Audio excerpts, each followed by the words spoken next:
Ghana dai ta ɗauki kofin wannan gasa ta Afcon sau 4.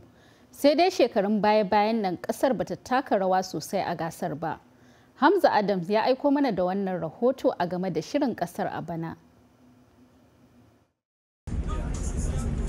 Ghana na ɗaya daga cikin kasashen da za su wakilci yankin yammacin Afirka a gasar cin kofin nahiyar, wadda ƙasar Cote d'Ivoire za ta karbi bakoncin kasashen a bana. Preparation has been very consistent and then very progressive and muna da iko kaman yadda muka yi preparation a cikin Ghana ga yadda muka samu undistracted preparation na insha Allah on the 14th mun kawo a brand of football, a brand of Ghanaian culture. Shekaru 41 kenan tun da Black Stars ta lashe gasar a kasar Libya, amma ko har ila yau bata samu damar lashe ta ba. Kuma a shekarar 2015 ne tawagar ta kai wasa na karshe, amma ko ta yi rashin nasara a hannun Cote d'Ivoire.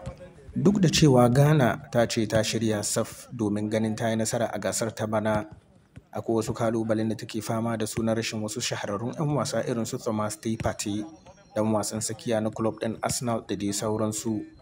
Abinda mataimakin coach ɗin tawagar Ghana Black Stars Didi Dramani ya ce akwai damuwa matuka, amma ko hakan ko zai iya baiwa wasu 'yan wasan dama. It's a big blow. Ba shi wannan ko yana faro shi kuma ya bude hanya kuma ya bada wani. Kakan kama maybe cikin wannan shi wani kuma ya fito shi kuma ya zama wanda ya zama key person.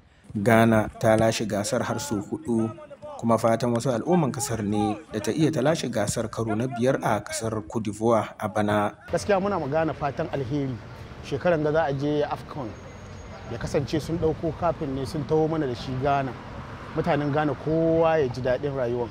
To sai dai wasu na ganin ya kamata Ghana ta kara himma har in tana son ta yi nasara a gasar na Afcon. Kowane lokaci dai muna sa'an zuwa, amma mun je ba za mu jima ba she mu dawo. Inda muka jima ma karshe ma final sha a cire mu. Kaman Cote d'Ivoire ta cire mu sau 2 muka dawo gida. Amma this time ga muna karfafa players mun nan cewa su ma su kara himma, tunda ana baya ana musu addu'a su ma su kara himma.